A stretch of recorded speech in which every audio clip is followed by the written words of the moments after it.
Assalamualaikum warahmatullahi wabarakatuh. Selamat malam, selamat datang teruntuk Sobat Mana.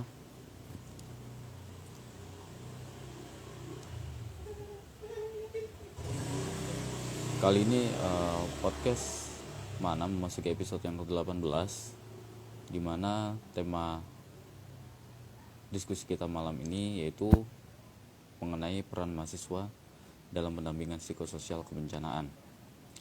Nah, malam ini narasumber kita telah hadir dan siap untuk bergabung bersama di live room Instagram Mana Indonesia. Sebentar lagi saya akan menginvite narasumber untuk bisa bergabung bersama kita. Semoga kita bisa mendapatkan sinyal yang baik dan tidak ada hambatan sama sekali.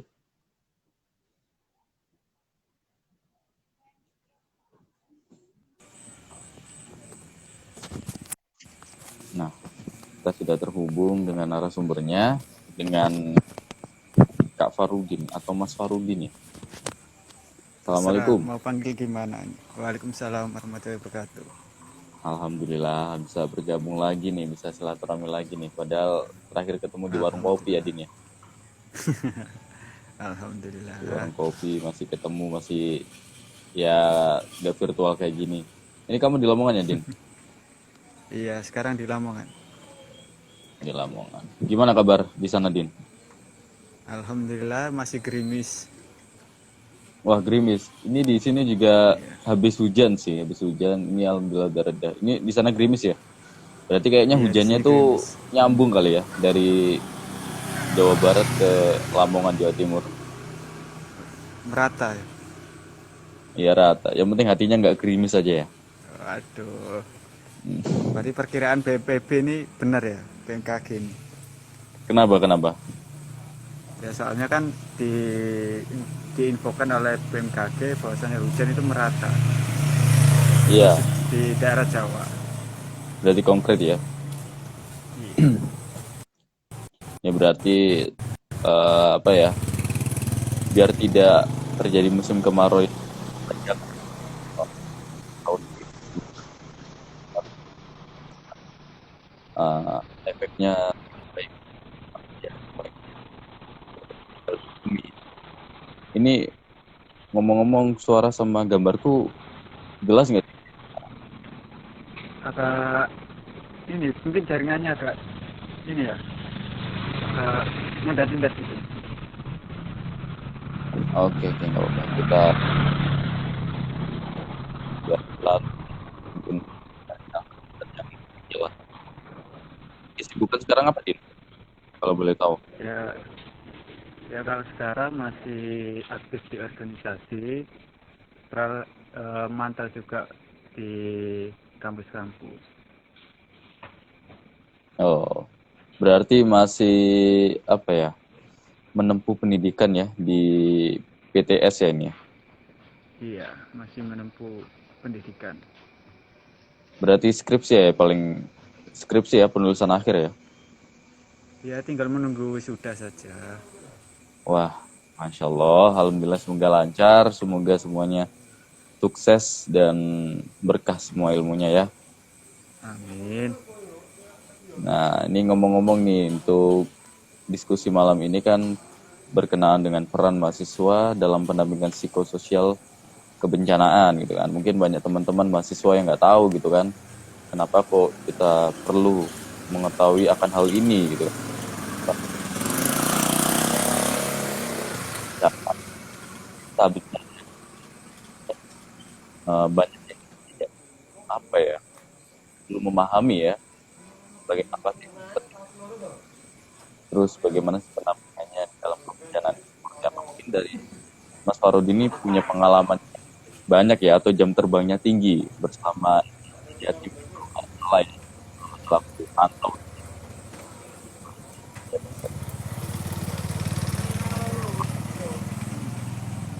kita poin-poin penting apa saja yang perlu itu bagaimana ya. Mungkin jam terbang masih sedikit, cuma mungkin pernah terjun di kebencanaan, iya, mungkin gitu ya. Mungkin saya akan bahas tiga ini aja, tiga pembahasan. Yang pertama itu kebencanaan, yang kedua peran psikososial, setelah itu peran mahasiswa. Mungkin seperti itu, Mas. Siap, siap. Tiga sub. Monggo, Mas Farudin. Oke, biar tidak terlalu panjang lebar ya, mungkin dari kebencanaan dulu kita predeli, yaitu kebencanaan ini adalah peristiwa atau rangkaian peristiwa yang mengganggu secara kehidupan atau penghidupan yang terjadi oleh secara fisik ataupun secara psikis. Nah, kalau ditarik dari kebencanaan ini ada 2 poin, yaitu terganggunya aktivitas sama terganggunya psikis. Nah, dari dua ini kita bisa simpulkan bahwasanya kebencanaan ini kalau tidak ada gangguan dari dua itu mungkin tidak terjadi namanya kebencanaan. Nah, karena ada dua gangguan ini bisa dikatakan itu semacam bencana. Nah, di kebencanaan itu ada apa aja sih? Kenapa kok harus ada psikososial? Nah, mungkin ini ya, di kebencanaan itu ada beberapa bidang. Yang pertama mungkin waktu bencana itu mungkin ada SAR sama rescue, itu penolongan pertama. Nah, yang kedua itu ada medis.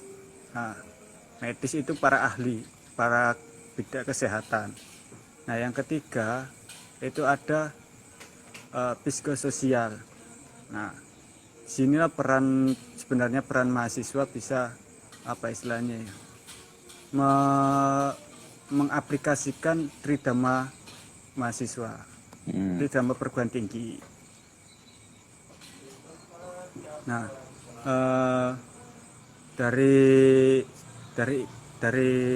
tadi bidang yang saya sebutkan itu, peran psikososial ini sangatlah urgent, di mana seharusnya itu peran psikososial itu sebelum pra bencana, bencana, dan sesudah bencana. Itu ada 3 tahapan, di mana psikososial itu harus bisa memberi edukasi sebelum bencana, apa aja yang perlu disiapkan. Yang kedua bencana. Nah, bencana ini seringkali teman-teman langsung terjun di bencana tanpa ada backupan pengetahuan. Nah, yang ketiga sesudah bencana, apa aja yang harus diperlukan oleh psikososial. Nah, mungkin yang pertama pra bencana. Nah, pra bencana bagi mahasiswa harusnya diberikan secara pengetahuan apa aja yang disiapkan setelah itu ada bencana. Yang pertama mungkin saya simpulkan aja, harus diberikan apa istilahnya ya, kita harus memahami kultur ataupun daerah kita. Apakah di daerah kita itu ada gunung ataupun di lereng atau perbukitan atau di laut, samping-samping pinggiran laut atau di mana. Nah, itu kita beritahu ke warga bahwasanya bencana yang akan datang kalau kita kita telaah daerahnya. Mungkin gini, saya di daerah pesisir pantai. Nah, apa yang akan terjadi? Nah, kita beritahu bahwasanya daerah sini rawan akan terjadinya tsunami, pasang surutnya air. Nah, apa yang harus dipersiapkan? Yaitu mencari jalur evakuasi di mana dataran tinggi itu ada, macam itu.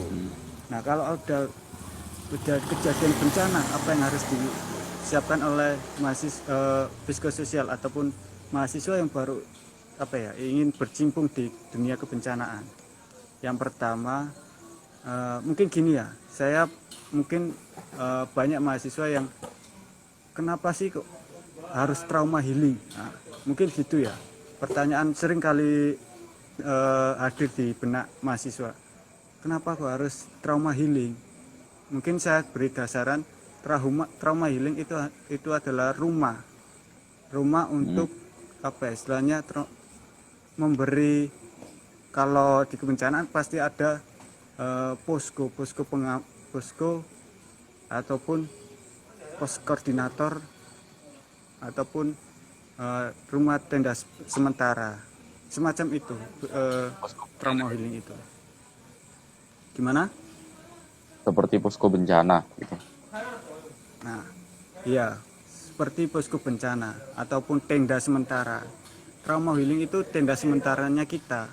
Nah, tenda sementara itu mau diisi apa? Nah, itu yang kita luruskan bahwasanya trauma healing itu sebenarnya tenda. Nah, tenda itu mau diisi apa? Apakah diisi perabotan yang pasokan makanan atau apa? Nah, di trauma healing itu kita isi apa? Ice breaking kah? Ataupun semacam hiburan untuk anak-anak kah? Nah, itu kita harus bisa kelompokkan mana apa itu korban-korbannya. Semisal korbannya orang tua, berarti kita pendekatannya apa, kayak gitu. Nah, kalau semisalnya itu anak-anak, kita beri ajaran terkait gimana anak-anak itu bisa melupakan kejadian yang terjadi, macam itu. Contoh gini, kalau kan di bencana itu kan ada tiga bencana. Yang pertama bencana alam, yang kedua bencana non alam, yang ketiga bencana sosial. Nah, bencana alam ini apa? Terkait ya gunung meletus, tsunami, puting, nah, seperti itu. Nah, Kalau tanah longsor itu termasuk apa ya, Din? Nah, kalau tanah longsor itu termasuk Alam, bencana alam. Nah, kalau terus gempa bumi dan yang lainnya yang berkaitan dengan alam semacam itu. Nah, kalau bencana non alam itu seperti wabah. Nah, kayak musim sekarang kan kita dari bulan Maret ya, di bulan Maret ini kan diserang oleh COVID sampai Desember ini. Nah, ini adalah wabah non alam yang termasuk pandemik kalau kita sebut sebenarnya itu. Nah, kalau bencana sosial itu termasuk perang, genosida, terus tawuran antar kelompok, tawuran antar suku semacam itu. Itu termasuk bencana sosial. Ini yang terjadi di Papua Barat nggak, Din? Yang akhir-akhir ini jadi demonstran Papua Barat. Nah, itu juga termasuk bencana sosial karena itu apa ya, istilahnya kejadian peristiwa itu dilakukan oleh manusia, bukan karena kehendak alam atau kehendak penyakit kayak gitu. Kalau sosial itu semacam gesekan-gesekan antar manusia kayak gitu. Nah, kita harus bisa membedakan, psikososial harus bisa membedakan bencana apa yang terjadi. Kalau semacam kayak gini pandemik, psikososial harus berbuat apa? Psikososial harus menjadi kayak memberi semangat, walaupun diri kita apa ya, rasa kesal ataupun rasa greget gitu. Tapi kita harus bisa memberikan semangat masyarakat untuk kehidupan, berlangsungnya kehidupan kayak gitu. Nah, peran mahasiswa ini seharusnya apa ya? Kalau kayak berkaca di pengalaman, kebanyakan siswa yang ingin kalau niat memang mahasiswa banyak yang ingin terjun ke kebencanaan, tapi banyak mahasiswa yang sangat istilahnya terganggu dengan aktivitas kampus. Banyak alasan yang menjadikan kampus itu menjadikan alasan mereka untuk kebencanaan, walaupun pengen. Kadang-kadang ada yang waktu saya ajak itu terjun ke bencana. Enggak nanti dosenku jelek kayak gitu. Padahal kalau kita tahu, kita memberi perhatian ke dosen, kalau kita belajar di kampus saja itu hanya memberikan teori, tapi kalau prakteknya itu benar-benar di lapangan, kan gitu. Halo Ferdin, ini suara saya kedengaran soalnya agak Gimana? terputus. Jadi suaranya agak sedikit terputus-putus.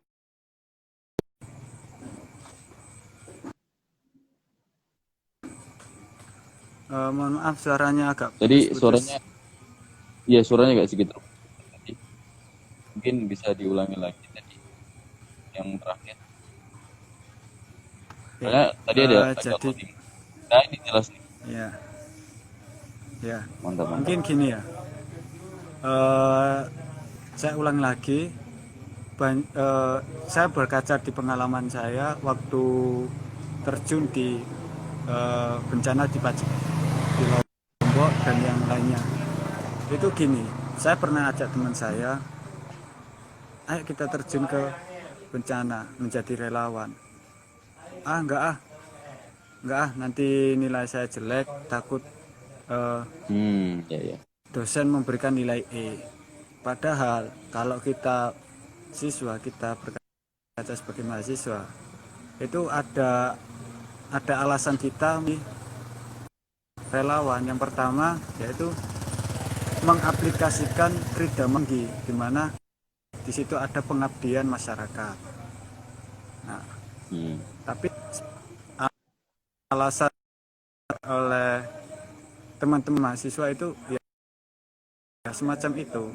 Walaupun saya tidak mengkiri bahwasanya banyak dosen yang beranggapan mahasiswa itu harus pandai di dalam ruang kampus. Tapi di lapangan banyak mahasiswa yang dalam tanda kutip belum bisa berperilaku di masyarakat, belum bisa Tridharma perguruan tinggi semacam itu. Jadi alasan-alasan seperti itu hanya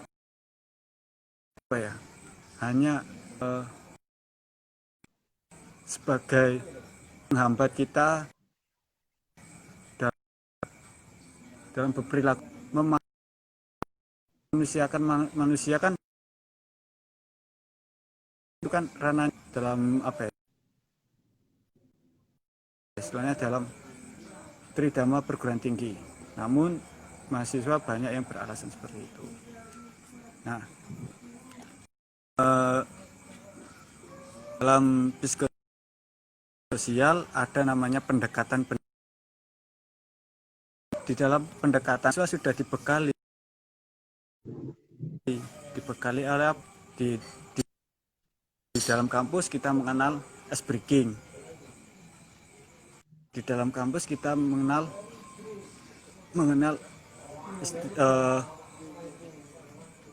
penyemangat, menjadi penyemangat.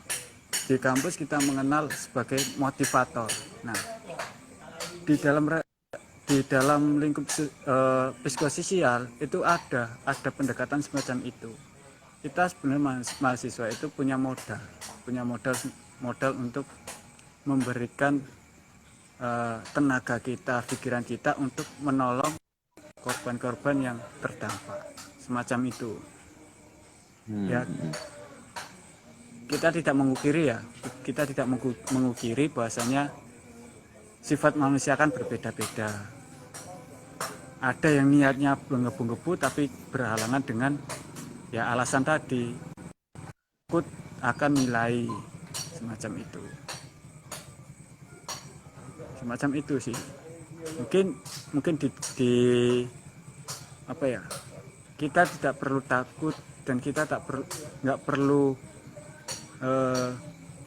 menanyakan sebagai pemula, relawan pemula, apakah perlu kita belajar tentang terkait psikologi, pendekatan psikologi. Kan gitu, seringkali teman-teman bertanya, kan aku relawan baru, apakah saya ini harus belajar terkait psikologi? Misal anak teknik mau menjadi relawan, nggak perlu. Kita sebenarnya nggak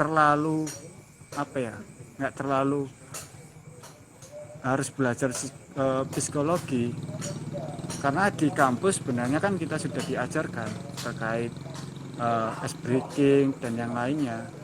Nah, itu bisa menjadi metode kita di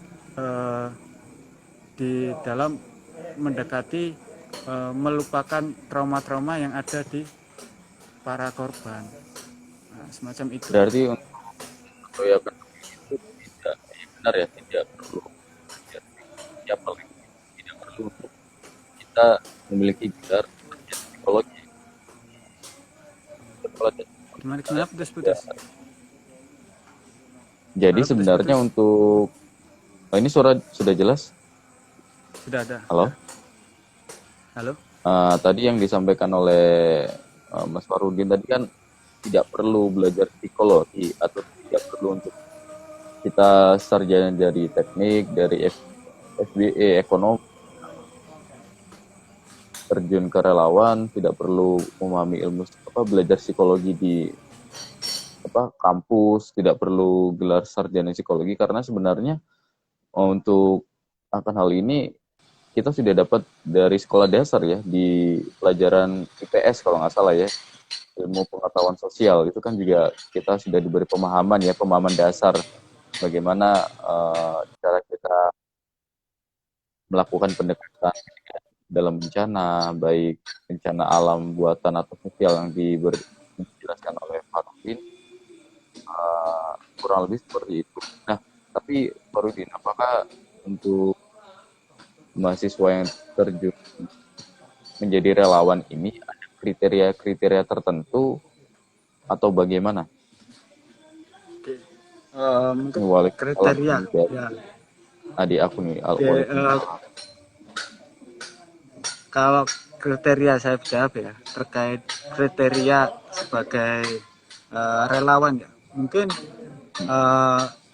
relawan mungkin harus yang paling utama yaitu pengetahuan terkait kebencanaan atau bencana apa yang terjadi. Yang kedua,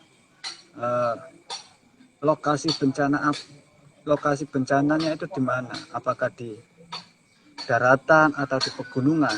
Nah, itu perlu istilahnya diketahui oleh relawan-relawan. Dan yang paling utama yaitu fisik. Banyak relawan berangkat tapi tidak memperhatikan fisiknya, sehingga di dalam lokasi banyak relawan-relawan yang tumbang karena dia tidak memperhatikan dirinya, tapi memperhatikan yang penting kita berangkat. Nah, itu yang salah. Yang paling utama yaitu kita lihat fisik kita, apakah kita mampu terjun di sana atau enggak. Gitu. Kalau ya banyak yang menyebutkan sekali ini kadang-kadang. Nah, iya kan, kayak kemarin mungkin saya kasih gambaran ya. Banyak relawan waktu di Lombok itu tidak memperhatikan fisiknya, sehingga waktu di lokasi banyak relawan yang sampai meninggal di lokasi. Oh, itu. Nah, itu karena apa? Karena fisik kita belum siap tapi hanya bermodalkan nekat. Nah, itu yang salah. Kalau hanya bermodalkan nekat, banyak relawan anak-anak SMA, SMK yang berani. Tapi kalau kita nggak mempersiapkan fisik ataupun rohani kita, ya kita otomatis di dalam lokasi ya akan malah menjadi mempersulit tim kayak gitu. Jadi yang perlu diutamakan adalah fisik. Yang kedua baru pengetahuan. Setelah itu ini kejadian itu di mana? Apakah di lereng atau di darat? Seperti itu.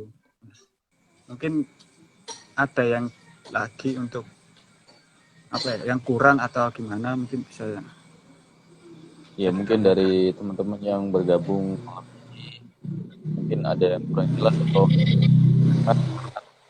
menarik sekali ya kebencanaan gitu kan, bahkan dari kalangan mahasiswa juga ingin terjun ke dunia bencana atau ingin menjadi relawan tuh banyak yang tidak bisa, banyak yang tidak memenuhi kriteria, bahkan ada yang bisa tapi tidak memperhatikan kriteria itu, seperti yang dibilang oleh Farudin tadi, pokoknya kita datang saja gitu, tapi tidak mempertimbangkan fisik, karena fisik itu yang utama ya, jangan sampai niat kita ingin menolong malah kitanya yang menjadi beban orang-orang di sana ya kan, kitanya yang ditolong gitu kan, jadi kayak semacam tugas tambahan gitu ya. Tapi menarik sekali yang psikososial ini, berarti psikososial ini semacam pembangunan pendekatan sosial kita ya, kita harus menjadi pemuda atau mahasiswa yang peka ya akan suatu hal terjadi di masyarakat itu, apalagi bencana itu kan sangat banyak sekali.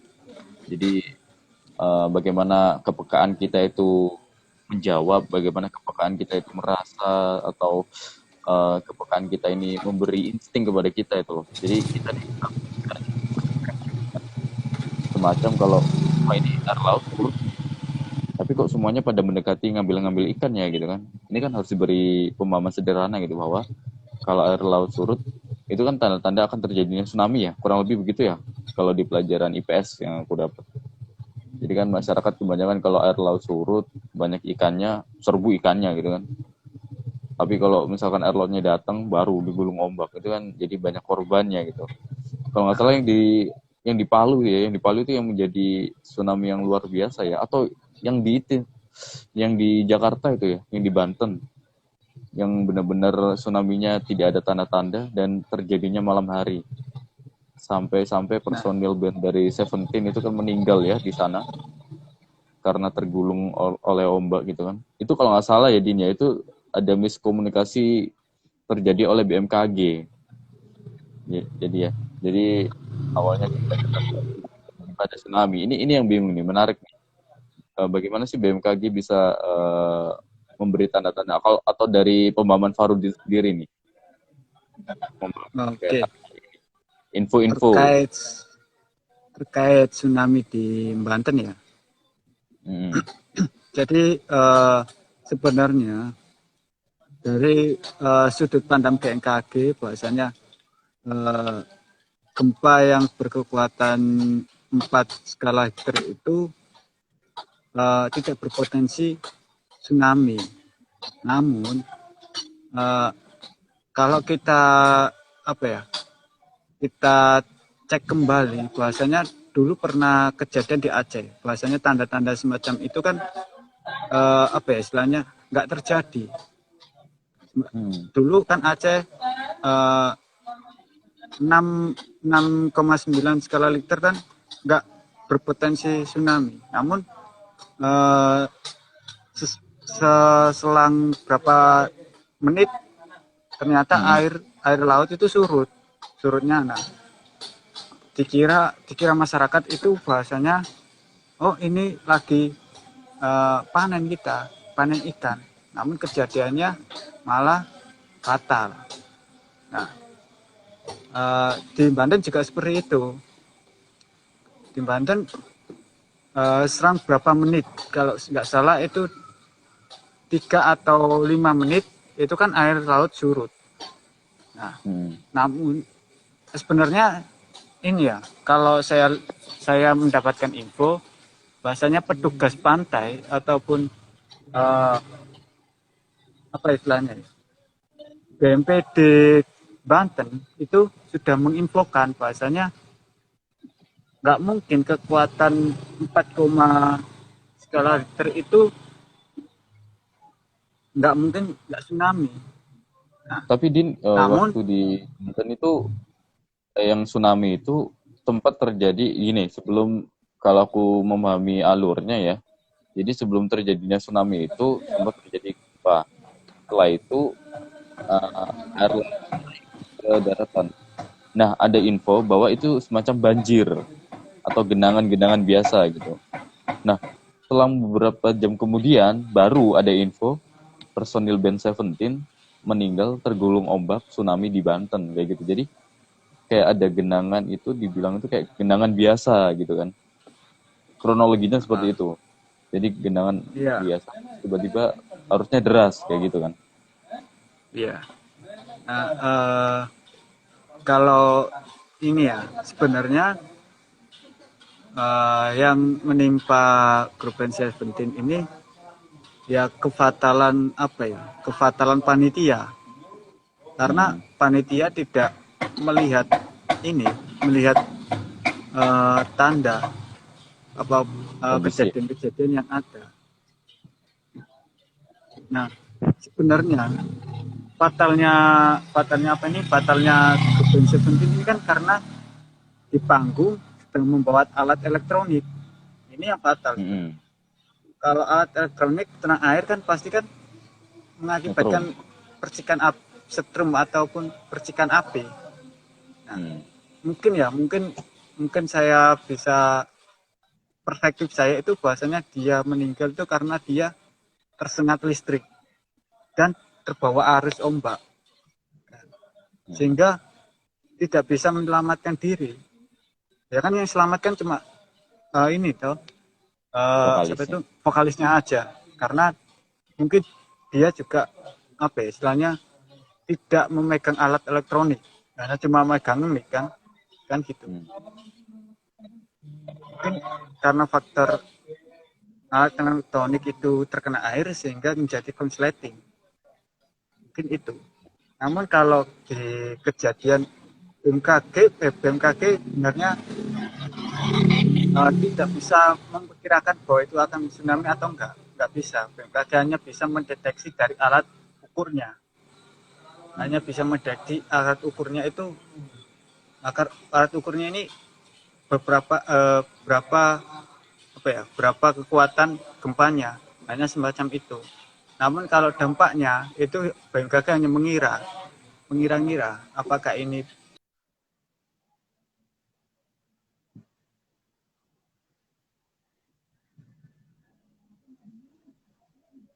Kalau Farudin, suaranya masih terdengar jelas nggak? Soalnya sempat berhenti tadi videonya.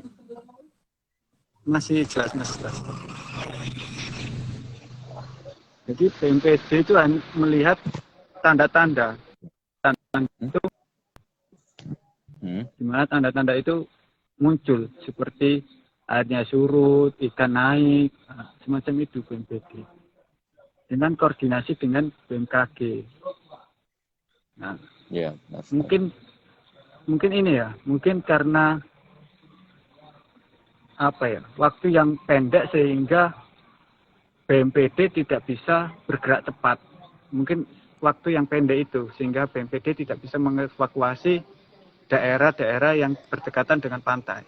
Mungkin itu. Hmm.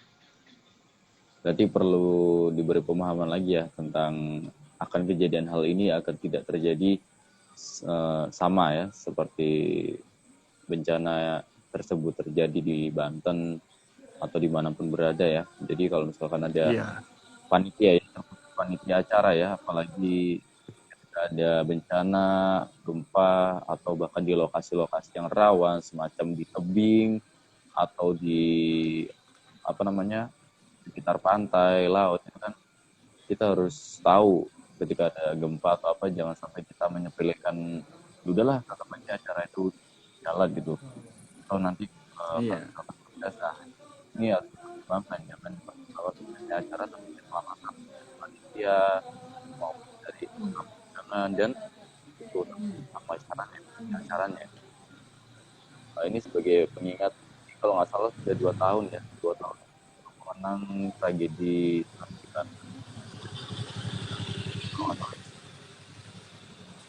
bulan Desember ini, tapi saya lupa itu tanggal berapa. Yang jelas di bulan Desember bertepatan dengan ya musim-musim hujan gini gitu kan. Jadi kita mengatakan bahwa yuk panitia acara, yuk penyelenggara acara ataupun yang lain sebagainya lah, mengadakan acara-acara di tempat yang rawan atau di tempat yang kurang aman, baik keselamatan itu diutamakan. Jadi mungkin dari sobat maan kalian yang ingin memberikan pertanyaan atau ada apa ya, mengganjal di hati atau unek-unek, itu bisa di-sharingkan dengan Mas Farudin ini, karena kita mengingat banyak sekali bencana yang ada di Indonesia, tapi tidak banyak juga orang Indonesia atau peran dari mahasiswa bisa peka bagaimana kita harus pada masyarakat atau korban bencana gitu ya. Tapi Farudin, ketika kamu berada di lokasi bencana atau menjadi relawan, apakah ada kendala-kendala yang membuat kita di sana? Dan bagaimana cara Kendala ya, mungkin semua orang pasti mempunyai kendala. Yang pertama yaitu bahasa.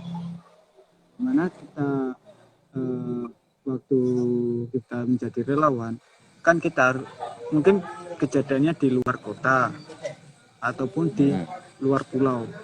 Nah, pasti kan kendalanya yaitu bahasa.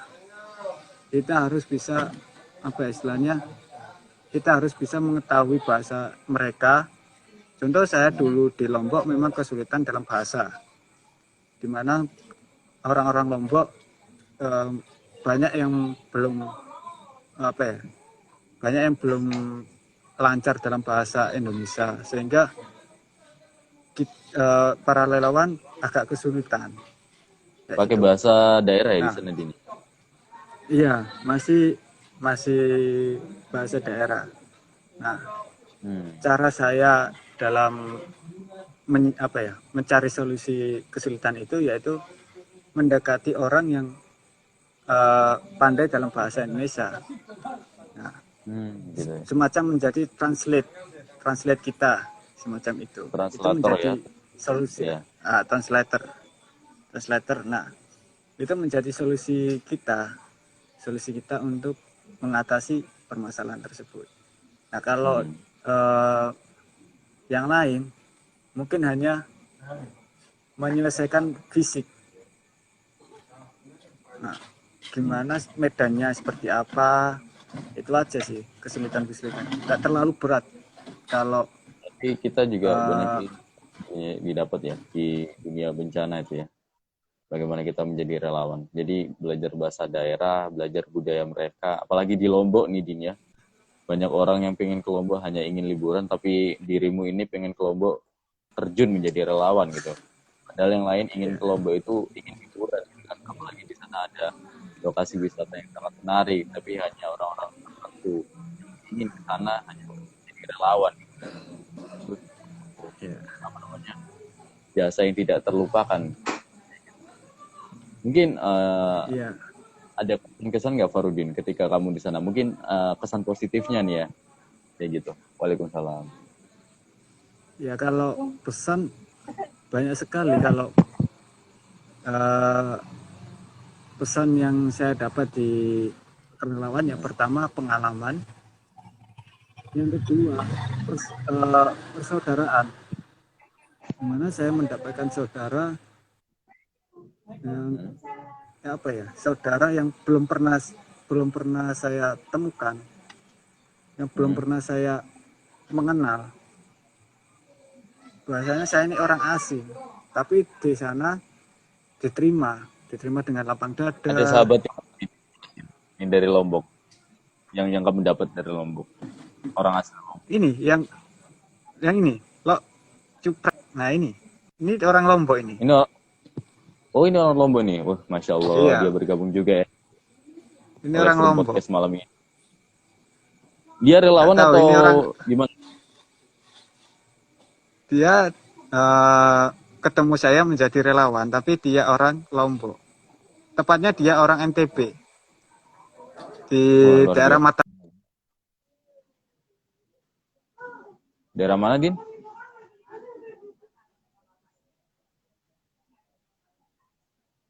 Tampaknya kita terkendala sinyal malam ini.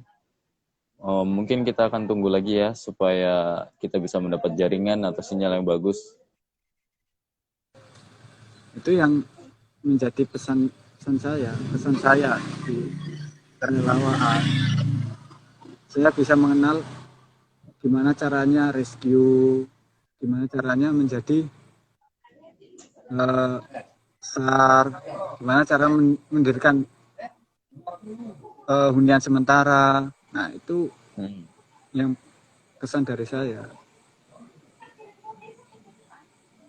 Tapi tadi ya kita juga menambah saudara juga, terus kita bisa. Oh ini, Hai Lombok gitu ya, luar biasa sekali nih.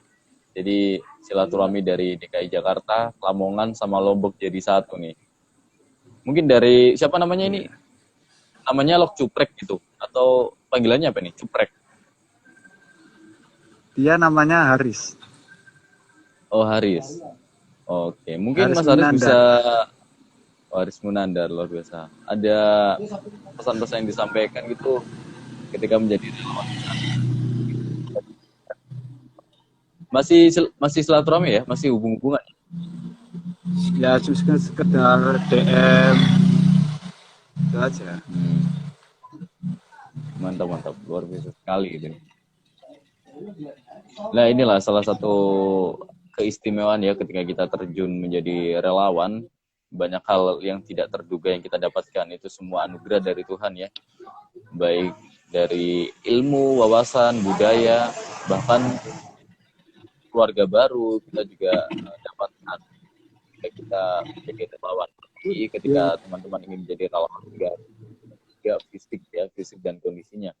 Jangan sampai kalian hanya modal nekat untuk terbang ke lokasi daerah bencana hanya untuk mengejar eksistensi. Ini kebanyakan relawan jangan sampai terjun karena eksistensi ya. Karena menjadi relawan itu adalah panggilan ya, bukan sekedar eksistensi upload di sosial media dan dianggap menjadi relawan itu kan sangat-sangat tidak baik efeknya kayak gitu. betul. Barudin, mungkin ada Ya, sedikit pepatah atau mungkin pesan-pesan buat mahasiswa nih, terkhusus mahasiswa baru ya, bagaimana kita meningkatkan kepekaan kita terhadap bencana. Sebagai closing penutup, karena tidak terasa bentar lagi podcastnya sudah mau selesai. Karena di Instagram ini dibatasi untuk video live ini. Tapi sedikit ilmu yang disampaikan Farudin selalu bermanfaat buat teman-teman. Dan ini akan ditayangkan di channel YouTube Mana Indonesia. Mungkin tadi Farudin bisa di-sharingkan um, motivasi-motivasi buat mungkin terkhusus mahasiswa baru. mungkin pesan-pesan yang pertama yaitu jangan hanya belajar di dalam kelas, tapi cobalah belajar di luar kelas. Cari organisasi yang bisa memberikan pengalaman serta ilmu. Jangan hanya belajar di ruang kelas. Yang kedua mungkin untuk adik-adik mahasiswa, jangan pernah takut untuk berproses. Karena kalau kalian takut untuk berproses ya kalian akan menjadi orang yang akan menyesal di kemudian hari. Lebih baik gagal di awal daripada kita Tidak pernah mencoba ya.